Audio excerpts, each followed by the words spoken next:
Nah, yang ingin saya sampaikan begini Bapak Ibu dan adik sekalian. Buya Hamka punya teori yang namanya teori 1000.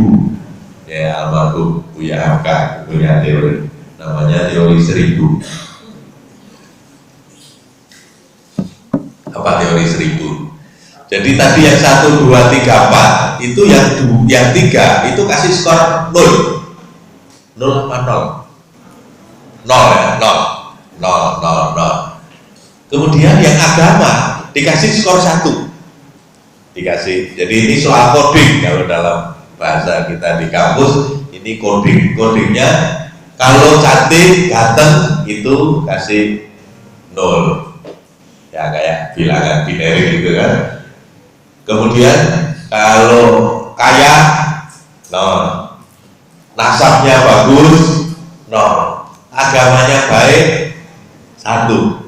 Nah, kata Buya Hamka, kalau 3 ini kumpul masih tetap 0. Cantik, kaya, nasabnya bagus, karena 0, maka tetap 0.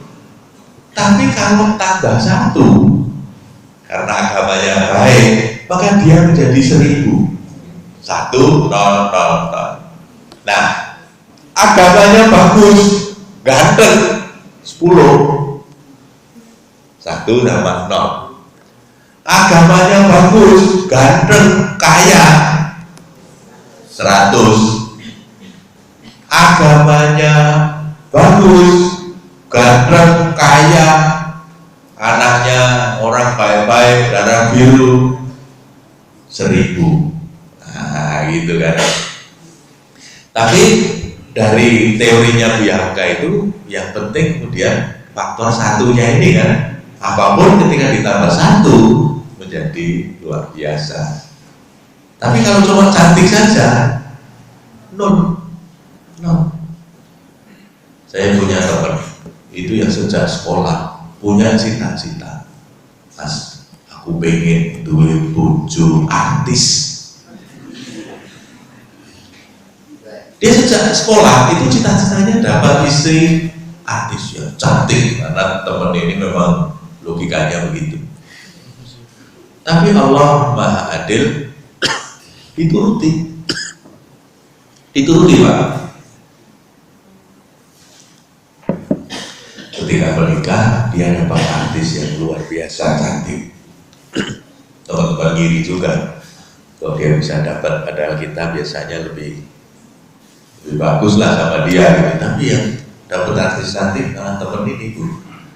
Tapi ternyata karena agamanya tidak bagus Pak, waduh, saya tahu persis bagaimana kemudian dia menderita. Menderitanya apa Bu? Ya namanya artis yang agamanya tidak baik Pak. Diajak temannya mau, diajak temannya mau. Nah teman saya ini kan jadi cemburu Pak. Nah ketika kemudian dia merasa bahwa istrinya sudah keterlaluan, itu juga sulit dia mengambil keputusan Pak. Kalau mau dicerai, Pak, tapi kalau enggak, larangnya hati, itu jadi malah susah. Jadi rupanya, kalau guru saya dulu memberi nasihat itu sederhana. Gue pada murid-muridnya, pilih yang agama yang baik, karena hidup ini tidak cuma sekali. Kita hidup umur sampai akhir, sampai tua, meninggal. Dan boleh bojo kok ayu tok, ganteng tok. Pak, kata guru saya, opo gaweanmu iki bendina mengarep menteloni bojomu. Ngoten niku Pak. Itu guru saya dulu, istilahnya sederhana sekali. Apakah kita ini dalam menjalani hidup tiap hari hanya mau melihat pasangan kita karena cantiknya, karena gantengnya? Kan enggak Pak. Dan secantik apapun, seganteng apapun, itu nanti kalau sudah tua ya berubah Pak. Oh yang dulu giginya rapi itu nanti kalau sudah tua podol, mulai ompong ya podol. Malah ada yang bergurau begini, kalau kita dapat pasangan yang jelek itu bersyukurlah, karena kalau yang jelek itu malah awet tidak berubah sampai akhir tetap.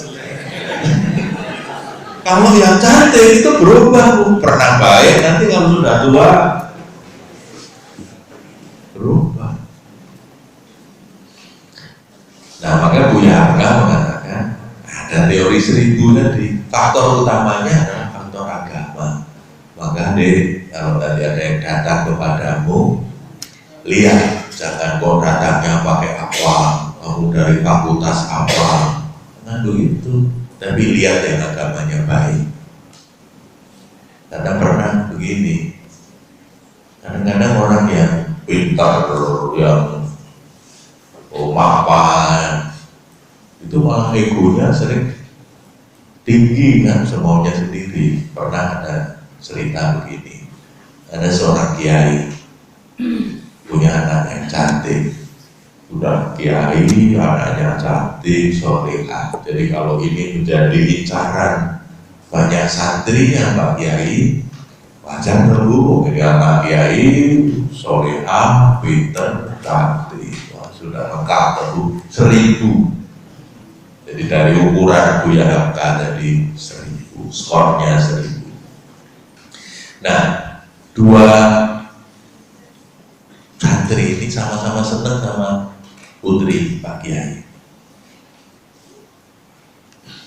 Nah, begitu mereka sudah lulus kuliah, yang satu kuliah di Fakultas Teknik, yang satu kuliah di Fakultas Agama, Bu. Dua santri kesayangan Pak Kiai ini. Setelah selesai, mereka kembali lagi ke pesantren untuk mengabdi sambil ingin matur pada Pak Kiai kalau menginginkan putrinya. Nah, karena dua-duanya matur kan Pak Kiai kemudian menjadi merasa tidak enak karena ini santri kesayangannya semua. Kalau mau milih yang Fakultas Teknik, oh iya saja, boleh Fakultas Teknik. Lalu nanti kasihan kan yang Fakultas Agama, bagaimana? Kalau mau milih yang Fakultas Agama, nggak enak kalau yang Fakultas Teknik. Nah, akhirnya Pak Kiai ini bijak. Gini aja, nah, saya mengajukan beberapa pertanyaan. Siapa yang bisa menjawab dengan baik, itu yang nanti akan saya pilih menjadi menantu saya. Oh, Pak Kiai. Nah, kata Pak Kiai begini. Nah, kenapa angsa itu apa? Bebek banyak. Angsa banyak itu kalau teriak nyaring sekali. Wah, kenceng banget ya Bu. Wah, yang dari Fakultas Teknik mengajukan tangan. Pulau Kiai. Oh, yaudah, silakan. Nah, kenapa? Angsa itu kalau teriak nyaring sekali. Nah, karena dia dari Fakultas Teknik, teori fisikanya kan banyak. Begini Kiai, dalam teori fisika itu ada teori tentang bunyi. Jadi kalau bunyi itu melalui tabung yang panjang, semakin panjang tabungnya, semakin nyaring bunyinya. Jadi kenapa angsa itu bunyinya nyaring? Itu karena lehernya panjang. Wah, kamu memang sejak dulu pinter kan? Karena Fakultas Teknik itu ya pinter teori fisika. Lalu Pak Kiai bilang, kamu nggak yang dari Fakultas Agama? Kenapa angsa itu kalau berteriak nyaring sekali? Dia jawab dengan ilmu agamanya. Sampun takdir Pak Kiai. Dia jawab sederhana saja. Oh, sudah takdirnya Pak Kiai. Loh, sudah takdir di mana? Iya Pak Kiai. Ular itu panjang, leher semua, tapi tidak bisa berteriak. Sementara kata yang lehernya pendek itu juga kalau teriak nyari. Milo sampun takdiripun. Alhamdulillah, senang aku duwe murid pinter kaya kowe ini. Satu-satu dong. Satu-satu. Sekarang pertanyaan kedua. Kenapa bambu itu makin tua makin menguning?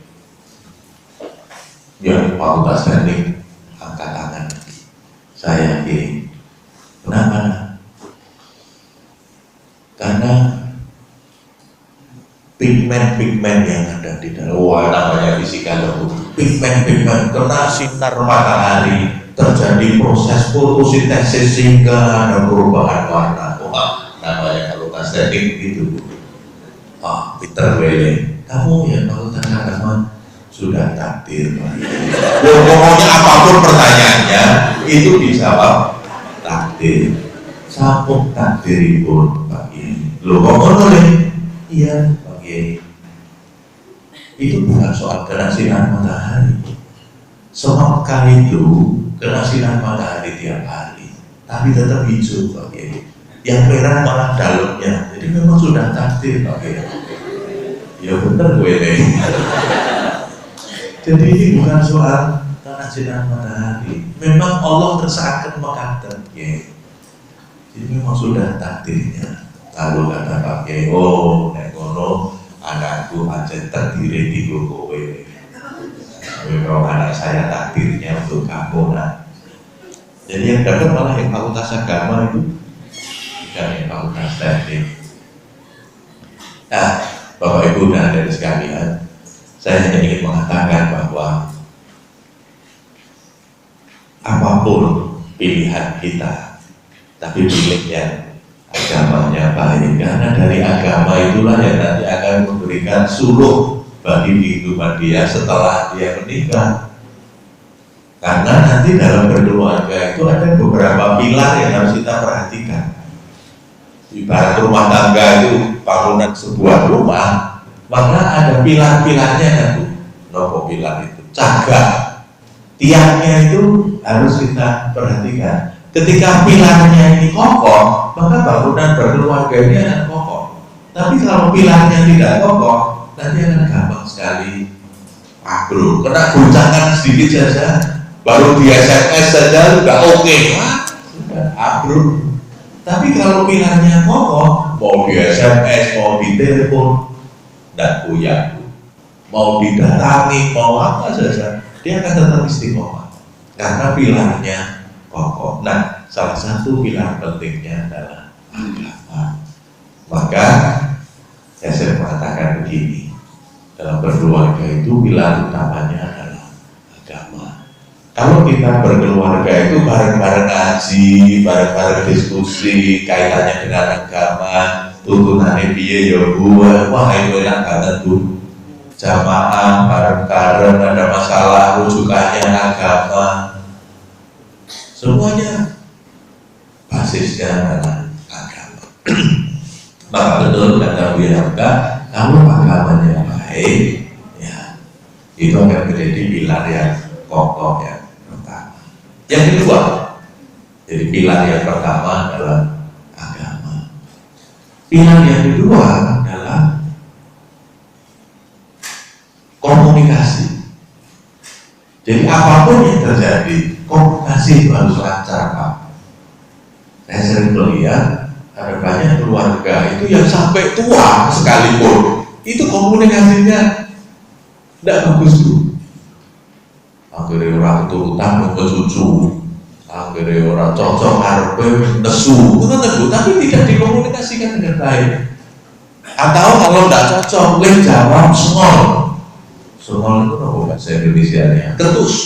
Wah. Jawabnya bilang tidaknya itu dengan ketus, padahal jawab dengan baik-baik aja kan bisa. Katanya sayang, itu sayang kok menyakiti, itu sayang kok ketus.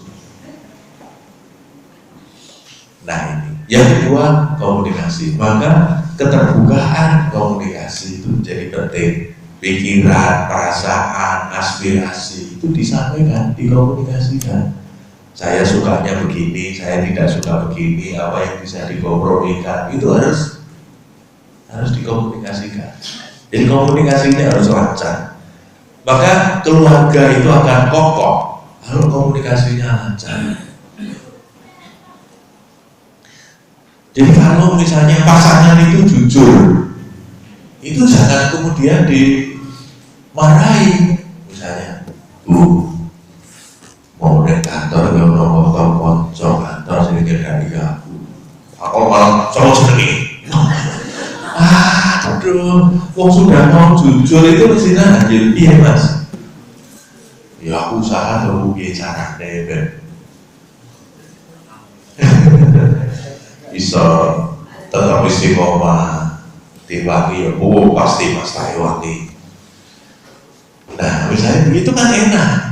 Jangan kemudian hanya karena ada orang yang suka dengan pasangan kita itu lalu kita menjadi cemburu yang berlebihan. Ya cemburu boleh karena sayang kita sama pasangannya, tapi jangan terlalu posesif dong. Apa posesif itu? Merasa memilikinya itu berlebihan. Saya punya teman dosen itu, kalau ada mahasiswinya yang datang ke rumah, itu habis itu suaminya diinterogasi, Pak. Emosopo, cangendi, ngopo. Itu setiap kali dia namanya datang ke dosennya yang mesti konsultasi toh ya. Tapi ya Allah, karena istrinya cemburu yang berlebihan. Nah, jadi akhirnya suaminya menjadi tidak nyaman kan Bu. Begitu juga sebaliknya. Nah, tapi apapun mestinya kan bisa dikomunikasikan dengan baik. Kalau istri itu misalnya tidak suka, ya katakan saja, Mas. Udah konsultasi rasanya ngomong. Aku udah terus nom ayu-ayu terus minder ya Mas. Katakan saja terus terang kalau itu ada perasaan begitu, supaya suaminya bisa tahu apa yang dirasakan oleh istrinya. Yura popo toh Bu, ayu kan, tidak ekaisen nom karena wis tuwa. Biar namanya denom ayu Bu. Kalau rumah saya ini silang ayu nih ora. Saya ini muda ayu neng ngimpi. Saya ini muda ayu. Nah, itu kan jadi terbuka, nggak usah kemudian saling ini. Dan komunikasinya itu komunikasi yang baik, jangan menyakitkan. Kita sama jam 7 ya. Sudah sampai jam 17 sedikit. Ya. Gini loh Bu, komunikasi itu pilih bahasa yang baik, tapi terbuka, katakan terus terang. Kalau sayang, ya katakan sayang. Kalau kangen, katakan kangen. Itu yang membuat rasa cinta itu terus tumbuh. Saya sering pergi Bu, tapi hubungan batin itu harus tetap dipelihara. Jadi kalau saya SMS, itu bukan bawangnya mesti dikaceng guru. Anak ini sudah boleh kabeh guru. Itu kan semuanya cuma informatif, cuma menanyakan sesuatu yang berkaitan dengan informasi, tidak ada muatan afektifnya. Nah maka sebaiknya kalau kita berkomunikasi, afek kita itu juga dikeluarkan, dimunculkan. Kalau saya yang bilang saya, dibilang gombal nggak apa-apa Bu. Dari jauh, saya tugas di Aceh, saya SMS istri saya tulis puisi. Melupakan Tuhan, neraka, melupakan orang tua, durhaka, melupakan kamu, mana bisa. Assalamualaikum warahmatullahi wabarakatuh. Ini sudah setuju soalnya. Ada peluang buat penanya, ya, ada peluang buat penanya, khususnya buat yang mahasiswa atau mahasiswi calon suami dan istri. Oke, ada pertanyaan? Kapten dulu ya, satu, kemudian pasang satu, mungkin nanti yang putri ada satu siapa? Oke, silakan.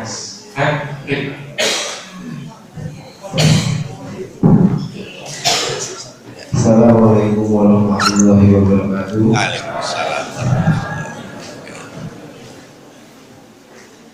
Bebaskan yang saya tanyakan mungkin sedikit melenceng karena kita kan belum menikah, jadinya sering melenceng Pak. Apa sih nasihat Rasulullah kepada yang belum menikah, apalagi pemuda-pemuda seperti kita? Itu aja. Terima kasih.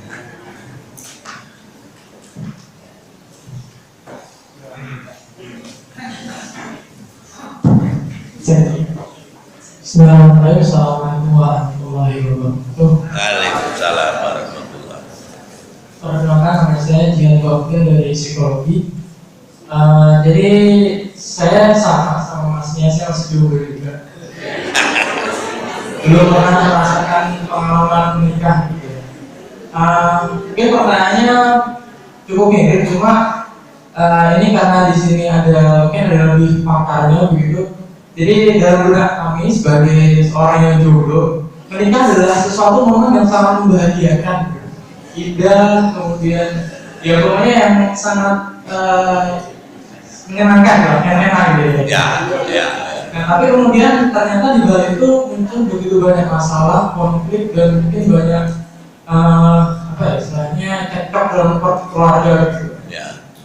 Sampai ada kisah tentang seorang ustadz yang mungkin sampai cerai gitu di Bandung, mungkin kita tahu ustadznya. Nah itu bagaimana? Kan katanya tadi agama adalah faktor terpenting, tapi ternyata dari agama juga ada ustadz yang mungkin gara-gara agama juga mereka bercerai. Nah mungkin bisa dijelaskan agar kita itu sebagai mahasiswa tuh paham bahwa nikah itu nggak yang indah-indah aja. Mungkin dijelaskan bagaimana kita bisa menghadapi pernikahan dengan konsekuensinya yang gak enak-enak lah, yang konflik lah, atau sekaligus mungkin bisa disampaikan kira-kira resolusi konfliknya seperti apa dalam keluarga nantinya. Terima kasih. Assalamualaikum warahmatullahi wabarakatuh. Dari psikologi saat muridnya ya. Yang dari Putri? Oke, ada satu sama.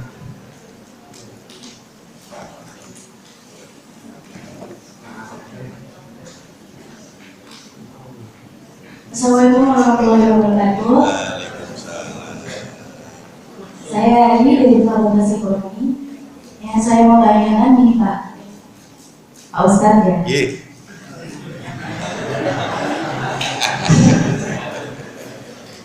Ketika seseorang mau menikah ya Pak ya, dulunya itu salah satu pasangannya itu punya kesalahan ataupun punya masalah yang buruk gitu. Terus dianya itu mau intinya jujur terhadap calon suaminya sama atau sama mertuanya juga, atau hanya sama suaminya aja. Soalnya kan kalau kita sudah nantinya mau ke jenjang pernikahan, sudah kita kan kepada suami. Nah itu kan. Jadi enaknya itu jujur sama dua-duanya atau salah satunya. Terima kasih Pak Ustadz. Ustadz, oke.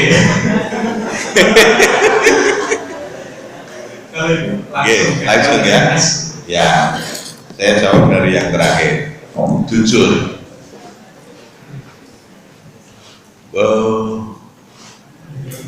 Begini. Seringkali tidak semua orang itu siap dengan kejujuran, apalagi ketika yang terjadi adalah sesuatu yang tidak mengenakan. Cuma persoalannya kan gini deh, lebih baik dia mendengar dari kita atau dari orang lain. Kan lebih baik mendengar dari kita langsung.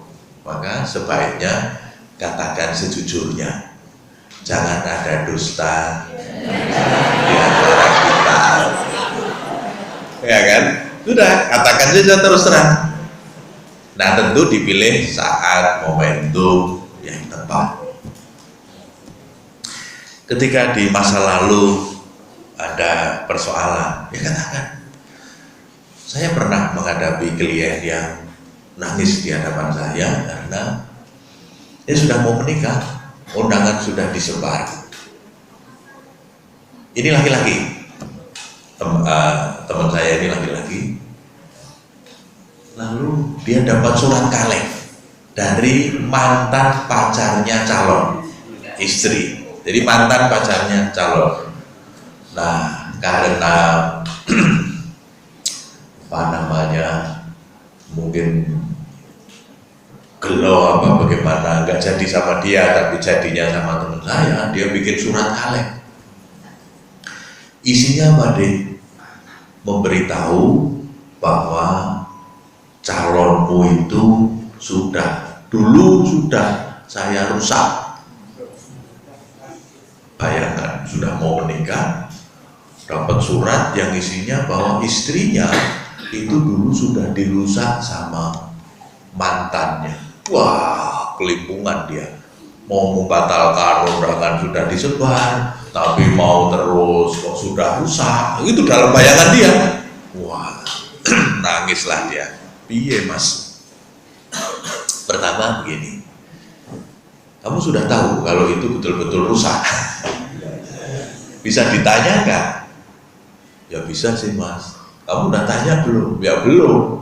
Belum kok sudah nangis. Oh belum nanya kok sudah nangis ya. Maksud saya, apakah itu benar apa tidak? Kan maksud saya tabayun dulu kan informasinya, itu betul apa tidak. Itu satu. Yang kedua, hidup itu kan pilihan.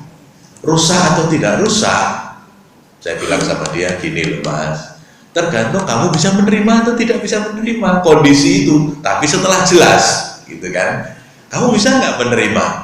Kalau bisa menerima, terima dengan ikhlas. Banyak orang yang kemudian menikah dan dengan dasar begitu, tentu baik sampai akhir. Ada yang dapatnya baik-baik juga nggak baik kok sampai akhir. Jadi semuanya serba kemungkinan. Yang kita bicarakan hari ini, kita baru bagaimana sebelum menikah prosesnya, belum kita bicarakan setelah menikah. Nah, saya bilang, nah pastikan dulu informasinya seperti apa, satu. Yang kedua, ambil keputusan.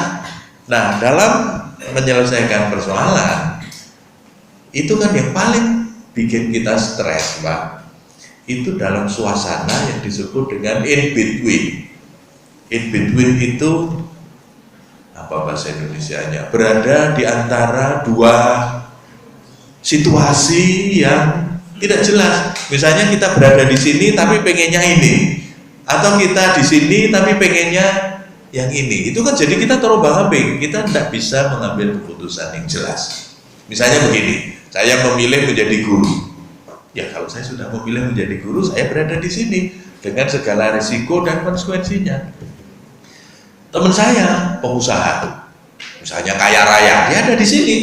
Saya tidak bisa hidup dengan tenang kalau saya berprofesi menjadi guru, tetapi pengen makmur seperti pengusaha. Kalau pengen makmur seperti pengusaha, ya jadi pengusaha, jangan jadi guru, kan kayak gitu. Atau begitu, sebaliknya. Nah maka kita harus membiasakan diri untuk lugas pada pilihan kita. Kita pilih apa? Kalau kita memilih sudah bisa menerima keadaan itu apa adanya, ya terima dengan ikhlas, dengan segala resikonya. Satu. Tapi kalau kita tidak bisa menerima, katakan sejujurnya, kalau saya dalam kondisi yang begini tidak bisa menerima, sudah selesai. Nah, yang penting kita mengambil keputusan. Mungkin ada risiko awal, roto, isin, roto, macam-macam. Tapi setelah itu selesai kok. Setelah diambil keputusan dan segala risikonya kita tanggung. Tapi kalau kita ragu-ragu terus, terombang-ambing, jujur ora, ngomong ora, karo suami apa sama keluarga juga, itu nanti nggak enak. Lebih baik kalau mungkin harus selesai, ya selesai sekarang saja. Tapi kalau mau terus semuanya bisa terima, ya terus dengan baik kan gitu. Jadi semuanya dengan baik. Yang kedua kemudian, nah, memang mas menikah itu ada proses panjang. Nah, nanti di kesempatan lain kita akan bicara prosesnya setelah menikah. Tadi kita baru bicara apa pilarnya saja baru dua kan, kita baru bicara soal agama dan komunikasi. Masih ada pilar-pilar yang lain. Nanti masih ada tahapan-tahapan yang harus kita lalui.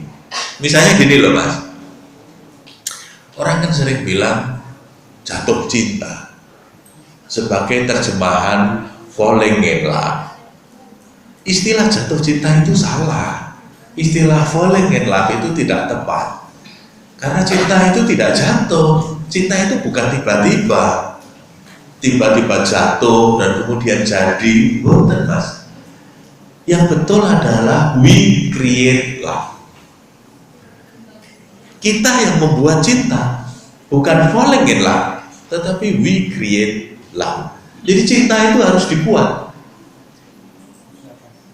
Iya, harus diusahakan, harus diciptakan. Maka meskipun sudah tua, saya sudah punya cucu, tapi sama istri saya masih kirim SMS global yang begitu. Dalam rangka apa? Menciptakan cinta. Suatu kali, kan konflik biasa toh. Tapi karena cintanya masih terus dipupuk, itu ya kalau ada apa-apa itu menyelesaikannya jadi enak. Pagi-pagi istri saya berangkat ke sekolah. Kita pagi-pagi berburu enak sekali. Tiba-tiba pulang dari sekolah, cemberut. Waduh, kok cemberut? Ini pasti ada apa-apa di sekolah. Nah kebetulan karena kita belajar psikologi, saya tahu kalau istri lagi cemberut jangan ditanya. Karena bertanya kepada istri yang sedang cemberut itu hukumnya haram. Karena kalau istri sudah cemberut itu tidak bisa ditanya ya Bu ya. Semakin ditanya semakin cemberut. Oh nopo ya, rapopo. Gitu. Itu sudah lagunya ibu-ibu itu kalau lagi marah cemberut tidak bisa ditanya. Tunggu nanti kalau sudah agak turun marahnya, dia lagi pusing itu jangan diganggu dulu, biarkan saja. Saya minggir dulu supaya gak kena sasaran, karena ini kan pasti masalah sekolah kan, bukan masalah saya. Tadi waktu berangkat gak apa-apa kok, begitu pulang kok cemberut. Nah ini pasti ada masalah di sekolah. Nah saya menyikir, ini kan teknik Mas ya, teknik psikologi untuk menyelesaikan konflik. Jangan frontal. Dan biarkan aja dulu dia dengan cemberutnya itu. Mau tahan berapa lama dia cemberut? Nggak tahan lama Mbak cemberut itu. Lama-lama capek juga orang marah itu Pak. Ya biarkan aja. Sore ada dasawisma di kampung. Nah sudah. Ya dandan rapi wangi. Nah, momentumnya pas toh. Mulai saya tanya, marahnya sudah mulai turun karena sudah diguyur dengan air dingin kan. Nah dia mulai bisa tenang, udah mau keluar untuk dasawisma. Saya tanya, mau kemana Bu? Dasawisma, tapi masih hambar, jawabannya itu masih datar. Tapi udah gak cemberut kan? Nah sudah, psikologinya main Mas. Saya bilang, Bu, karena istri saya ngajar fisika, Ibu suka beli formalin kok. Karena waktu itu kan ada borak, ada formalin, bakso itu loh Bu lagi begitu. Saya tanya, Bu, namanya sok beli formalin kok. Mau tau masuk tumben namun formalin barang. Jawabnya gitu kan. Saya jawab, ora, kok ayune awet. Itu terus tersenyum itu Mas. Dan saya lihat dia sampai keluar rumah itu masih senyum-senyum sendiri.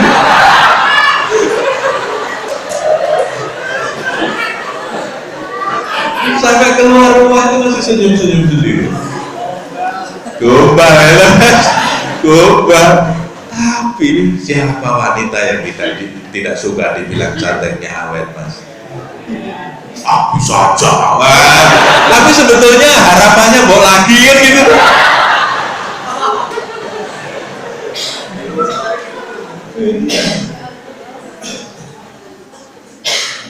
Jadi bapak-bapak harus belajar gombal ini supaya ini salah satu cara untuk merawat kasih sayang kita itu.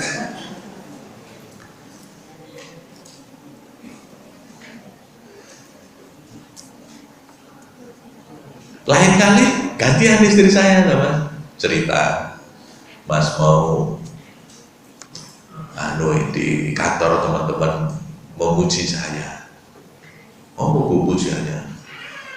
Oh ibu sabar menghadapi banyak hal. Ya saya jawab, saya belajar sabar dari suami saya. Wah, nah itu kan sebetulnya mau memuji saya.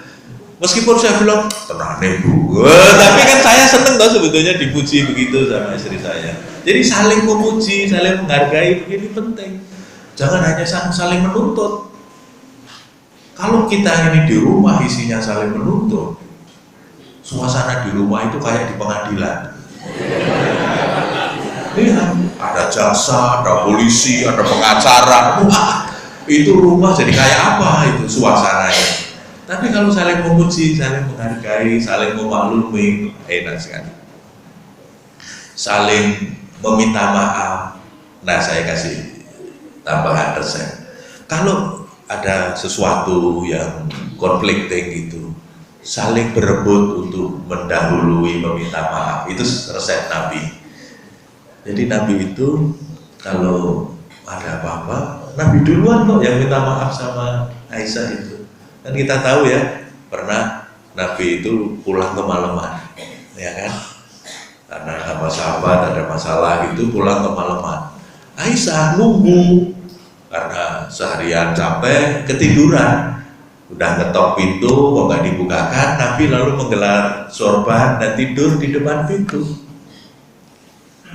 Saya nggak membayangkan itu kalau suami-suami sekarang nggak dibukakan itu cari batu, ngetoknya biar lebih keras. Tapi Nabi menggelar sorban lalu tidur di depan pintu. Ketika Aisyah bangun untuk sholat malam melihat Nabi belum pulang, buka pintu, ternyata Nabi tidur di depan pintu lalu dibangunkan. Apa yang terjadi? Saling berebut meminta maaf. Itu kan luar biasa. Nabi bilang, "Dek, maaf ya, abang kemalaman." Karena tadi rapatnya belum selesai. Istri juga begitu. Nah mas, bukan Kanda yang salah, adik yang salah. Tadi sudah saya berusaha menunggu, tetapi ketiduran, saking ngantuknya. Maaf ya mas ya, insya Allah tidak akan terjadi lagi. Wah, kalau gitu itu pasti enak sekali kan. Bukan kemudian setelah itu lalu musuhan. Enggak, ada sesuatu itu saling berebut untuk meminta maaf. Nah, yang sering terjadi karena kita belum matang mas, ego kita yang jalan, nggak mau disalahkan. Kayak ayam rebutan tua itu loh. Rotol-rotolan itu kalau ayam kan gitu ya, berebut usia siapa yang tua. Kalau ayam kan gitu ya, sering bertarung hanya karena kalau orang tua bilang rebutan tua. Kita ini pasangan suami istri kok rebutan menang-menangan, nggak usah menang-menangan. Meskipun tahu kita yang benar, ya kita minta maaf juga nggak apa-apa, hanya untuk mencairkan suasana supaya enak. Jadi begitu mas, nikah itu dinamikanya macam-macam. Apa yang harus kita lakukan kalau kita belum bisa menikah, masih jombloan, jomblowati, ya segera menikah. Kalau minta saran, belum menikah, sarannya apa? Saran Nabi, kalau sudah merasa mampu, ya menikah. Kalau belum mampu, ya banyak-banyak puasa, ya banyak puasa. Tapi kalau sudah puasa kok ya masih sulit, ya menikah. Tahu apa? Pun takdir ya Pak ya. Dan takdirnya harus menikah muda. Ya tinggal mudanya seberapa. Anda sekarang usianya berapa? Mas yang pertama tadi. Anda usia berapa? 21. Saya umur 21 sudah menikah. Ya, saya umur 21 sudah menikah. Makanya saya sekarang sudah punya cucu 2. Jadi waktu S1 biasanya orang lulus itu dengan predikat cum laude. Saya S1 itu lulus dengan predikat 2 orang anak. Jadi sambil kuliah, sambil bekerja, sambil ngaji, sambil punya aktivitas macam-macam, tak apa-apa. Yang penting kan niat baik. Ya, setiap orang kan pilihannya beda-beda. Kebetulan saya sudah dapat pasangan, saya sudah senang, istri saya juga sudah senang. Apa lagi? Ya sudah, bismillah. Alhamdulillah. Sudah selesai. Jadi apa namanya ya? Yang penting kita berani berproses. Nah, tadi loh mas, berkaitan dengan 4 pilihan tadi yang teorinya 1000 Buya Hamka, saya pernah diprotes mas. Saran Nabi kan gitu, pilih yang agamanya baik. Jadi Anda pilihnya itu aja yang diutamakan, apapun, mau pinter, mau cantik, mau kaya, mau keturunan siapa, tapi jangan pernah melupakan faktor agama, karena itu menjadi rem. Nanti saya akan bicara di Ahad lagi yang akan datang, pilar yang lain, karena itu nanti berkaitan. Tadi pertanyaan mas kan bagus, ini sudah agamanya baik tapi kok masih gagal juga. Karena begini Mas, di luar itu masih ada pilar yang lain. Mungkin komunikasinya tidak lancar, mungkin kepuasannya tidak maksimal, mungkin kesempatannya, kan gitu loh Mas, kesempatannya ada. Nah, bagaimana kita mengelola itu semua? Nanti lain kali kita bahas pilar itu secara lebih intens. Tapi intinya adalah kalau kita melihat ada yang 4 itu, saya pernah diprotes Bu, Pak, ketika saya menyarankan pilih yang agamanya baik, itu kemudian diprotes oleh peserta itu begini, Pak, kan kata Buya Hamka 1000, ya kita cari yang 1000 Pak, jangan hanya soal agamanya saja, tapi ya agamanya baik, cantik, kaya, keturunan yang bagus. Padahal saya tahu yang protes itu kelasnya tidak 1000. Saya bilang begini, oh ya Pak, saya setuju, mohon maaf, memang sebaiknya cari yang 1000, tapi ada satu lagi. Apa Pak? Mau sama sampean? Lah dia nggak 1000 loh, kok nyarinya yang 1000 itu kan lalu nggak cocok tuh Pak, nggak fair. Nah dalam berkeluarga, dalam fikih itu ada istilah kafa'ah, sekufu, cari yang sebanding lah. So kalau tidak itu repot Bu. Misalnya begini. Nah ini tinggi, ini secara ekonomi pas-pasan. Wah itu juga kadang-kadang jadi repot. Ini biasa manja dengan fasilitas macam-macam, ini biasa prihatin.